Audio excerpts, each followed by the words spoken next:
I know you like to thank your daily grind, but lean a little bit closer, see the daily grind smell like poo.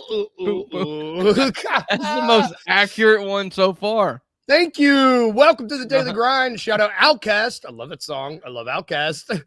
Happy Monday. How is everybody? How are you, Uncle Buck? Thank you for joining me today. I'm your host, Luke Hatmaker. I got Uncle Buck with me because it's Monday. How are you, sir? Good, brother. Good. We had a good weekend here in North Yeah. Mississippi. We stayed around the house for the most part, or at least Okay. I did.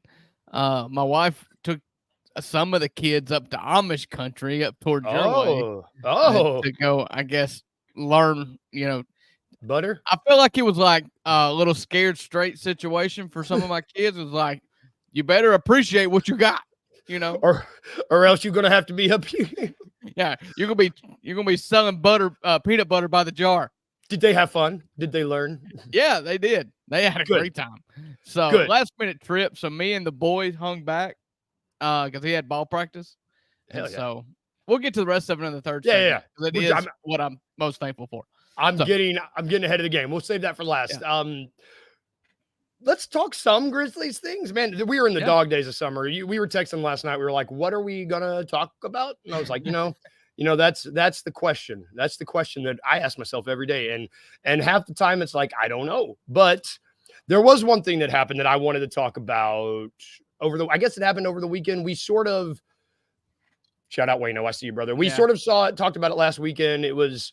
There was that awesome video. I think you sent it to us, offering some health advice. If you had had an erection for so long, just be careful, go to the Yes. doctor. Because there was some excellent just workout tape. I don't know what it was. It was like spliced It was a together hype workout. video. Hype. It was a hype It was just video. a hype Everybody, video. Yeah. that's where we're at. We're in hype video mode season. Everybody, this one's better than Ben Simmons' hype video. I'll tell you that much. I don't know if this was a continuation of that video, but there was a video that was dropped either Saturday or Sunday. It looked like it was from the backboard of Edey just From the security cameras. of Edey just making threes, which Yeah. So is yeah. Go ahead. I you didn't send me this one, so I had to wait. I had to wait a little bit to get excited on this one. But what happened to your body when you saw this? yeah. So I was sitting in my chair here, and Rusty was on this couch over here, and he was just like, "Hey, I just sent you something," and so that's how I found out about it. But uh, listen, I'm not gonna give you the response that you probably want. Is like, because this is the thing, we knew this about Edey. Yeah. Like he's had touch, he's been able to shoot in the combine. It was like, oh, he made 7 of 12 threes or whatever it was during the 3-point shooting portion of his combine training. Yeah. And so it's nice to see the form looks good. But we also got hot and bothered over Steven Adams one off season for his shooting of threes in a empty gym, Yep. So Yeah, we did. I kind of take it with a grain of salt. Like I think it's great that he knows how to shoot. I hope that he takes 2 a game. Just see what it looks like, Yes. However, I don't expect it to be like in the game plan. No. And at least not this year. Maybe in the future, but I mean, he's 7'5", 300 pounds. Like, his advantage is being in the way. You know what I'm saying? Yes. And so the last thing you need to do is just like take him out of the paint. I just put him in the middle there, have him set hard screens. It is going to be nice to see if he can pop and hit that top of the key 3. If so, the pick and roll is going to be unstoppable. Yes. But it's not like just the biggest. I don't have it didn't last for 4 hours for this one. No. Because let's say, but bear in mind, this is a guy who in his 4 years at Purdue, the most threes he ever averaged a season was 0.1. Like he's just it's probably one that he chucked over his head from the other free throw line as the clock. Yeah, like it's just not part of. It's not what it's like you said. It's cool. It's cool that he can do it, but I just don't. I put Rusty up here. I don't want to see him We don't need him to. It's not why we drafted him. Like that's not. We need better shooting on this team, but the reason we drafted him is because we needed a center. We needed a center. We needed someone to say, reach for the sky. Like we need a big body in the paint to. Tripp's job is to go out there and shoot threes. If you need a big to pop out and shoot threes, that's what Tripp's here for. We don't need a guy that. It's nice to run a lot of pick and roll with Edey, and so it is nice to see that he can pop if needed. And how much he's going to do it is who knows. I don't think it'll be very much because I think he's going to be trying to catch as many lobs as possible. Yes. Well, it's like we talked about a lot about the backup point guard position. It's like you've got so many dudes. You got Marcus and you've got Bane that could do it, but should they do it? Just because Edey can shoot threes doesn't mean he should be out there making that the biggest part of his game. It's just it's a little flavor that he has. We don't need to see it. If we do, it's every three that he takes, it's a three that somebody else couldn't. Like Desmond Bane's going to be on the floor. Good point. 35 to 40 minutes a game. If you think that Zach Edey's best option is to shoot a three, he should probably just pass it to Desmond Bane. Yes. Like maybe if Zach Edey's sharing the floor with Jay Huff and who else? Who else can shoot the three? John Conchar. Like maybe it's these three guys. He's like, okay, I'll take the three now. Like I just otherwise defer, man. Defer. That's not what you're here for. Yeah. And I think he will be. This is off-season fodder for podcasts. Yes. This dude is very much, he's a 23-year-old rookie who's played 4 years of very meaningful basketball at Purdue. I have no expectation other than to think that he is going to fit in exactly where he needs to be fitting in and know his role. Yes. It's like you said, this is podcast fodder because we need stuff to talk about. As you can see on our rundown, we're going to be talking college football. So we're looking for stuff, like this is stuff it's to wet our whistle. I'm just happy they're releasing them the way they are. It's not like back to back to back. They're giving us a little time to savor them. They're letting the 4 hours die down, like you said last weekend. Yeah. I mean, I'll just release all the footage, the uncut footage. I'll sit here and watch it for hours. Yeah. I want to see I want to see the misses too. Just let me see the hours, like, what if he hasn't missed a single shot? Can you imagine? Well, I mean, if that's the case, man. They're like, don't show the video. We can't show the video. 6 to 8 hours, Oh my God. I can't imagine. Jesus Christ. That's a good way. That's a good transition point before we start talking about 6 to 8 hours of things that we can't control. Stuff that's actually happening right now. It is football season. We are in the throes of football season. Preseason in the NFL is happening right now. The regular season, I think, starts in 2 weeks. College football, I know that is my blind spot. I'm from East Tennessee. It's like the only coverage we can really get out there is UT Vols, and it's like it's I just not watch it either. I didn't, I once the Kiffin thing happened, and even before then, it's just not the greatest thing. Go ahead. Do you fancy yourself a fan of any college team? So, football, I like the SEC. I will root for the SEC every time. I will always watch the SEC because that's what we get. I didn't have a football team in college. We just had basketball, so it's like I just don't.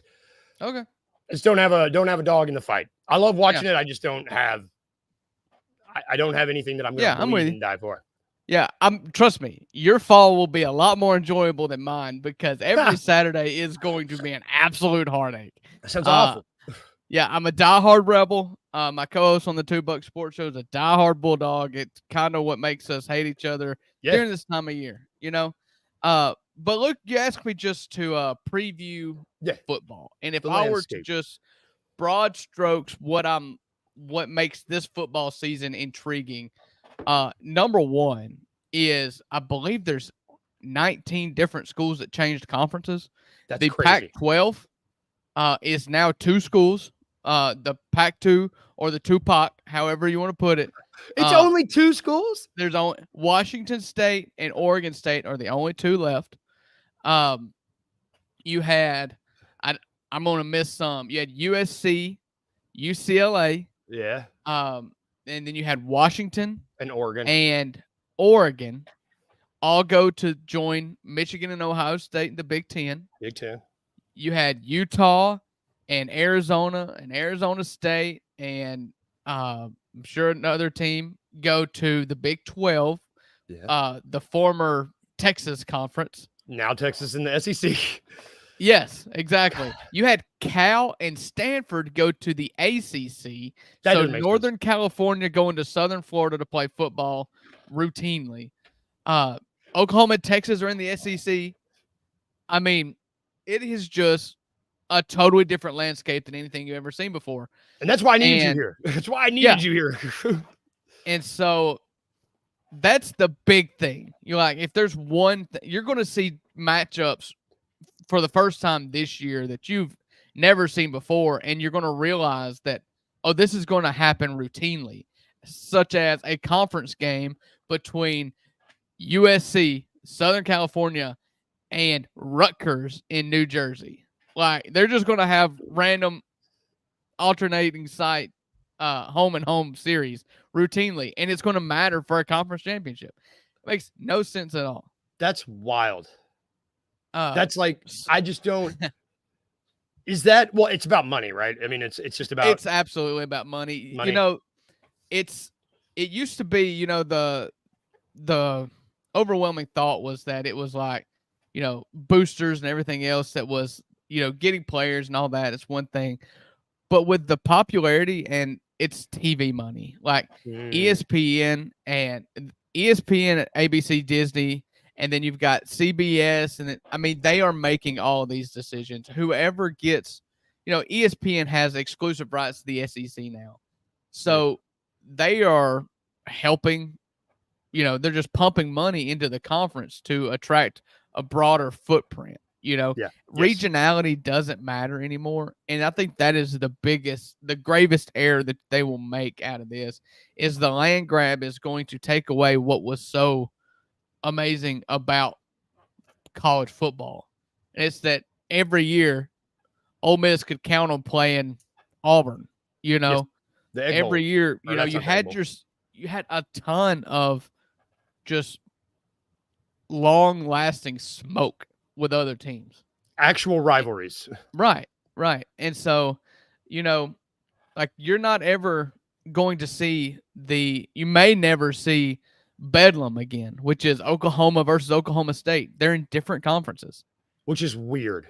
Yeah, it is so strange. And so that's the biggest thing to look forward at. You know, for me, the second biggest thing is they expanded the college football playoff to 12 teams.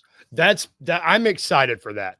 Yes, I'm always good. Americans love brackets. Nobody cares about college basketball until the bracket comes out. You know, America loves brackets. America loves brackets. And so, you got 12 teams, and this is great for Memphis. If there's one thing that you should be thrilled about if you are a Memphis fan, it's that you have a permanent spot in the college football playoff now. And all you've got to do is win or be the highest ranked non-power 5 or 4 now school. And Memphis has done that several times. Not, 2 or 3 years ago, they played in the Cotton Bowl because they were the highest ranked group of 5 school. Yep. You know, I know that the conference sucks now. It's only gotten worse with the departure of UCF and SMU and all the seems like they picked up Cincinnati. They picked the teams off the top to go to bigger conferences. Yeah. But it's opened it up for you, and Memphis is going to be good this year. Seth Hennigan's coming back. They got that stud running back from South Carolina. You know, they're going to be good. And the stakes are high because, I mean, you can't really lose when your peers are that many teams, you know. That's true.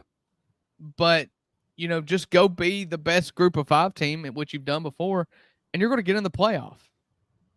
It's so interesting because it's like one of my favorite things that the NFL has done recently was when they had expanded the playoff field. America's love brackets. I think that's the truest thing I've heard in a long time. We love brackets. Yeah. You can get everybody and their mom to fill out a March Madness bracket who don't even watch college football because they just like to fill it out. I think that is the more people that you can get to watch the product, I think that's overwhelmingly positive. The dismantling of the oh my gosh, the It's not the history. the history in the conferences is like deeply upsetting for me because I don't like I said, I just watched the Vols growing up. I have a deep hatred for everything Florida Gators.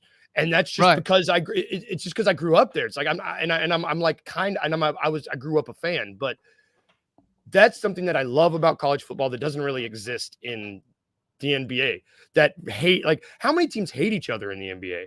It's like very few and far between, like the teams that just really not hate, but like I love these rivalries where like Steve Spurrier can come to Neyland Stadium and Philip Fulmer and they might kill each other. Like I like that. I like and that's what Mississippi State blood. I love that. And I just, the fact that they're getting rid of that just kind of, such a draw of the sport for me was that, the history. It's what's made college football so special for so long, that offered something that no other professional sport could do. And there was a pageantry to it. There was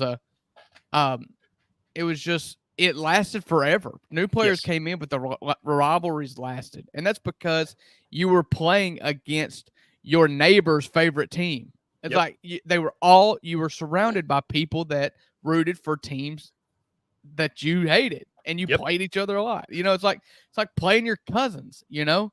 I grew up in North Mississippi where my family was literally split, Mississippi State and Ole Miss.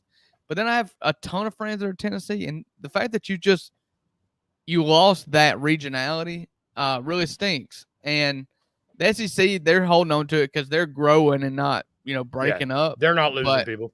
So we're not really losing. We're adding stuff, and so we're probably in a better spot than most. But we're not really adding teams that are on the other side of the country either. Like the biggest thing that we've added is Texas. Is that the farthest one away? Yeah, Texas and Oklahoma, I guess, are the farthest. Oklahoma may be further. But I don't think they're going to be done either. Yeah. I think one of the Carolina schools may be in play. Like I think that the SEC would really love Carolina and Duke. From the ACC? Yeah, from the ACC, because that league is falling apart. Yep. And that adds real basketball to your portfolio. Oh, yeah. And SEC as a conference has gotten really good in college basketball. Much better. But if you add blue bloods, that'd be great. Or what if you could go get Kansas and Carolina? Or, there's always looking to expand. And it's just not what I love. There's been two things that's bothered me the most, and it's been the realignment, losing a lot of other conferences, big games, Yeah. And transfer portals killed it because you just, and I may be coming across as old man yelling at clouds now, but like it wasn't that long ago where I rooted for the same players for 4 years. You really felt the kinship. They lived in your community. You know what I'm saying? It's like an exaggerated version of high school. They come in, they move into your town with a team that you love, and they stay there for 4 years, and their names and their stories, and you don't get that anymore. You have to look up who the quarterback is every year now because there's someone playing their 5th year, their 6th year. It's really confusing. Yeah, I mean, Ole Miss right now is fortunate. They've got their returning quarterback is starting his 3rd season at Ole Miss. But that's awesome. He was a transfer, But you kind of grow to love these people and at least love cheering for them. And so I really wish they could tweak the transfer portal a lot. Maybe put a limit on how many free transfers you can get. That's a good idea. But I honestly, in the age and era that we are in college sports, where the players get whatever they want, and rightfully so, because they've been taken advantage of for hundreds of years. So it's kind of hard for me to say, like, easy, bud, I'm taking some of these back. Calm down. Yeah, but it did kind of dampen the experience as fans a little bit when you don't know who you're rooting for. Do you think how many conferences you going to think? Do you think we're going to go down to just like 4 conferences, 4 or 5 conferences? Do you think that's where we're heading, or do you think it's going to be like will stay. Like the Pac-12 Listen. is going to be gone, right? You can't just have 2 teams in that conference. That doesn't make sense. Yeah, I think you end up with 2 eventually. I think the ACC, Florida State's already looking at getting out. They have filed suit. You know, you could get into a wormhole with what's going on with the ACC, including like, they put in a new grant of rights, which is their contract, but nobody actually signed it.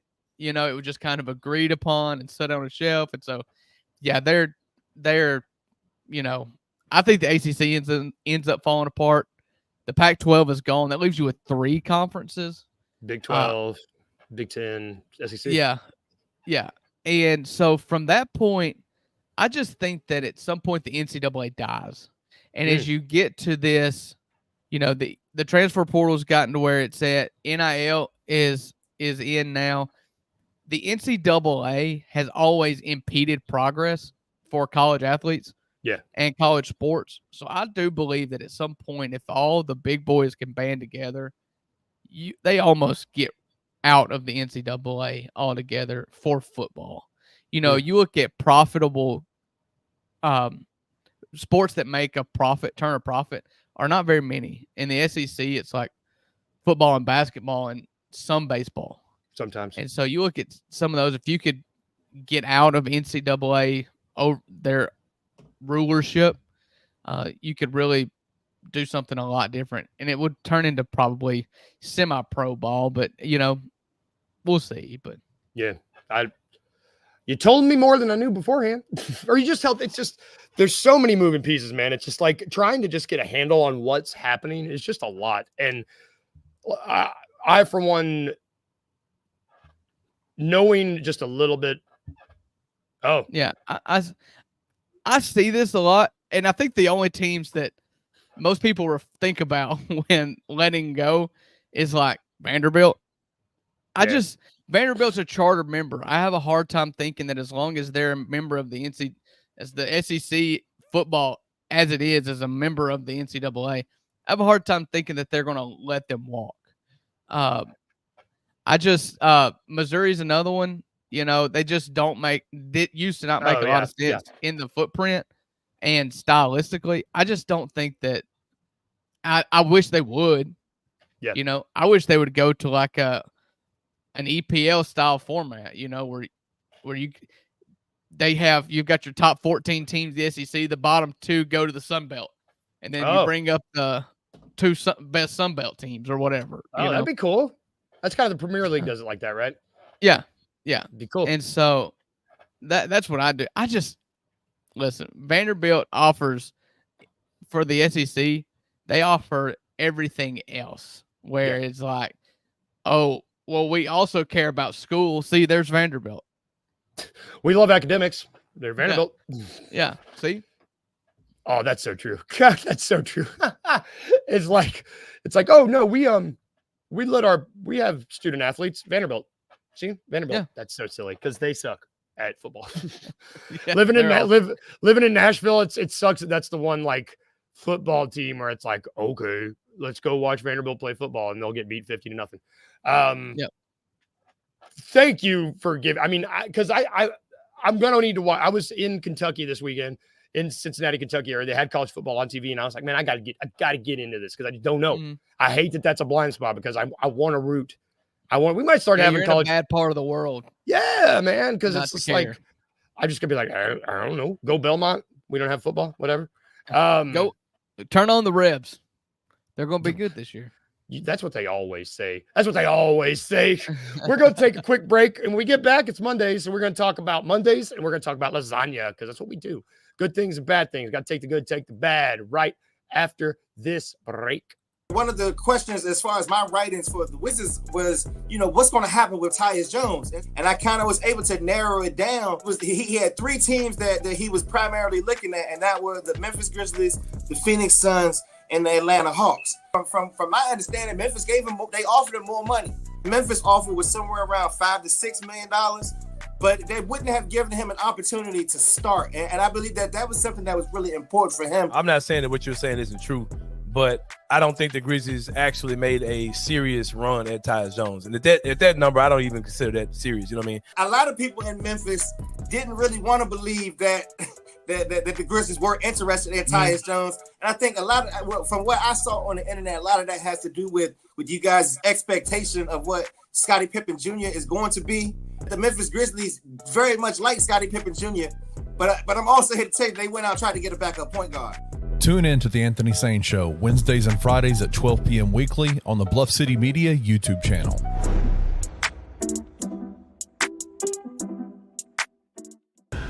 Representing your country and winning, I think I'd black out on the podium. Because when I watch these people whose names I won't remember a week from now, and they're on the podium and they have tears and I start crying because I'm like, what a moment for this person. I'm getting a little nervous talking about it right now, BK. I would shed 3 tears. Oh. I wouldn't be nose running crying.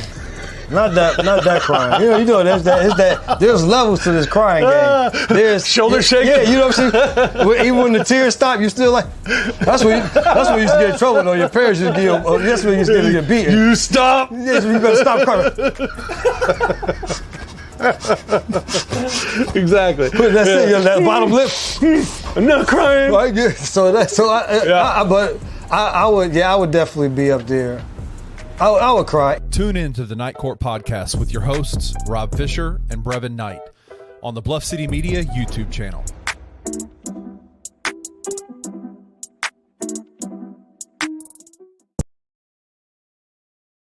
Welcome back to the Daily Grind, and thank you for watching, y'all.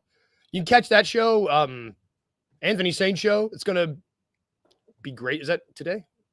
Today? Wednesdays and Fridays. Wednesdays and Fridays. I thought it was Wednesday. God, what day is it? I didn't get my shit together. Listen, pardon if my you language. think today's Wednesday, you're in for a long week. Man, I didn't need that. You catch that Wednesday, Fridays. You can catch Night Court. You can catch $2 Sports Show on Fridays. You can catch No Bluffing. That should be later today. We got Tigers Untapped. We really got a lot of stuff over at bluffcitymedia.co. If you like college football, there's a lot more of that. We just kind of touched on it. We might briefly discuss it throughout the season, but if that's your jam, we got a lot more of that. bluffcitymedia.co. And thank you for everybody at home chatting with us, watching. We got a lot of chat's going off. It's awesome. I love when I don't get to look at all until it breaks, and then I'm like, yeah. And then Daniel Greer's just in here talking about Juju Smith-Schuster to the Chiefs. I didn't even know he was in the league still, so that's great. Who cares? Thank you, Daniel. The chat is going off. If you listen to us after the fact, or you listen to us on Twitter or wherever, get into YouTube Live. Yeah. Turn the notifications on. Get in here because the chat goes off most mornings. Yes. And then when Anthony Sane gets in here, I mean, every chat room goes nuclear when Sane shows up. I love it. I never know when Sane's going to show up in the morning. I love it. So it's Monday. What are we talking about? Well, so, we're going to talk about Mondays, and we're going to talk about lasagna.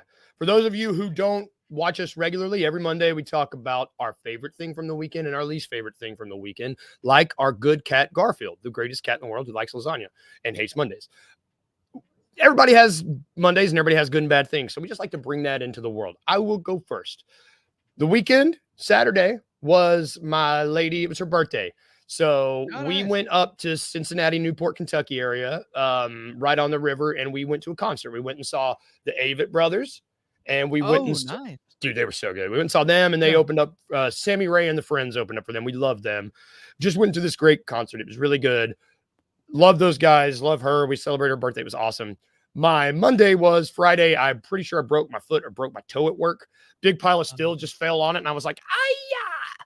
And so now, and it's one of those, it's like right where you can't do anything about it. Like, what are you going to do? You're going to go to the doctor and they'll be like, "Oh yeah, it's broken." And so I'm just kind of like hobbling around like a little, like Gumby. I feel like Gumby around here. What's the workman's comp situation looking like? None. Yeah. You might. Oh man, that stinks. So I was going to say milk it, but whatever. Nope. No. How about you? Yeah. So you told me my Monday. Yeah. My boy's got ball, is playing travel ball. He's 7 and he's loving it. And so he's just all the time like, "Hey Dad, can we go play ball?" And I was like, "Yeah, of course. I've always dreamt of this my whole life." So that's great. But he had practice Saturday morning, and my wife and her family made last minute plans to go to Amish Village, as if like the thing about the Amish, and like everybody goes to see them like it's the zoo. Like But it's I'm Jurassic Park. Yeah. I'm like, there's no worse time to go see the Amish. It's 95 degrees outside. You're going to go visit people who don't use air conditioning? It's gonna be sweaty. It's gonna be maybe, Oh my goodness. maybe And those smelly. people, like, you don't see their wrists. I mean, they're covered, and they're sweaty. And it was hot And I this bet- weekend. It was hot I up here bet this that fabric they use is not sweat wicking at all. weekend. But my best of the week, my lasagna, buckets came down for the first game, college football kickoff at 11 o'clock in Ireland. We watched Georgia Ireland? Tech upset. Yeah, they played. I don't know why. Grow the game, I guess. We're gonna go play in Ireland. We've got two teams, one that have good home field experiences. In Atlanta for Georgia Tech and Florida State in Tallahassee have great home field experiences, and we're going to ship them both to Ireland. Like, why? I don't know. Because they know that if they need a drinking crowd, you're going to get one in Ireland. That's what they need. Well, If you got have one. been to Tallahassee, my friend. The Ireland of the South is what they call it. Yeah. It's like that whole city is just a car bomb, but it ended up with Georgia Tech kicking a walk-off field goal to end it as time expired. It was incredible. It was a perfect way to start it off. So college football's back. That's it. Man. That is my Monday. I- Sorry, my Too, man. It's like, is it not a college basketball fan? It's just so nice it's back in the zeitgeist. It's just great. My Monday, real quick story. I'm pretty sure my daughter's in 3rd grade, and they send out these school status. Any parent, I'm sure, knows about this. Yep. I get constant text, like spam text from my daughter's 3rd grade teacher. I hate that. So today I got bold enough. I just text back unsubscribe, and I didn't get like the return message saying thanks, you've been unsubscribed.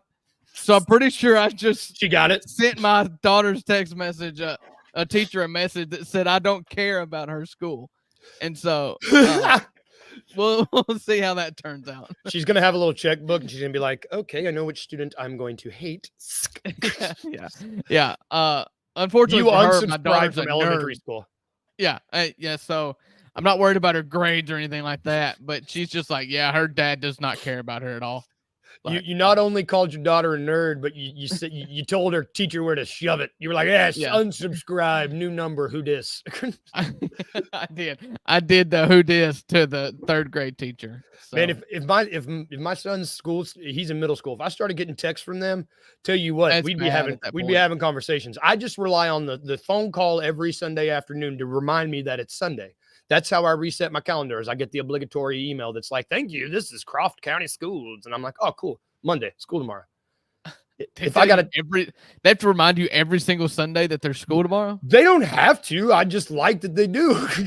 Oh, I'm not. No, I'm just saying. I thought it was Wednesday. Yeah, I mean, good grief. I know. I need help, man. There's something very distinct about Sundays, and that's you don't get up and go to work for the most of us.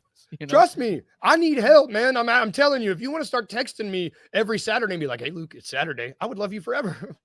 Yeah. Oh, Braxton, my son, my 7-year-old who plays baseball, and is a couple of fries short of a Happy Meal sometimes. Saturday we come in from playing ball, and he was just like, "For school tomorrow, can I pack lunch? Can I pack my lunch?" And I was like, "Buddy, did you go to school today? No. Did you go to church? Nope. So what's tomorrow? It's Sunday." I was like, okay, there's only 2 days a week you don't go to school, bud. Oh, it's Sunday. I love that he understood. Yeah, you're right, Dad. Man, bring Braxton on the show. I've never seen Braxton. Sounds like a good hang. A lot of times you'll see him on the $2 Sports Show because he'll just like creep into frame like this. Yeah.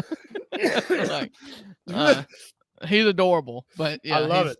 He's not he's very smart, but not very sharp. You know what I'm saying? He's my daddy used to tell me I'm smart as a whip, but I have no common sense.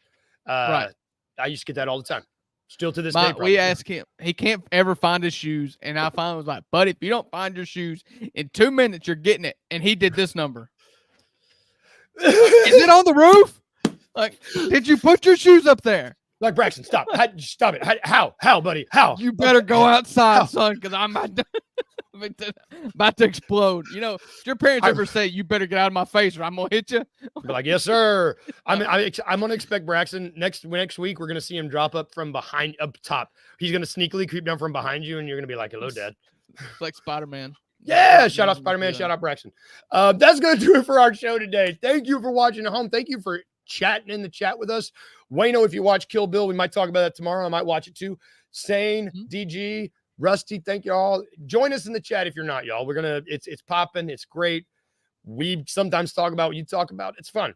Have a good Monday. Check out Jess Benson. She's on right now over at Grind City Media. I will be back tomorrow. Uncle Buck will probably be back with me Wednesday if we can go 3 wide. Rusty will be back tomorrow. Have a good Monday. If I can leave you with anything today, remember just 2 things. Remember just 2 little things. Remember just to be a tiny bit weird, and remember to smile. Everybody have a good day, y'all. I'll see you tomorrow.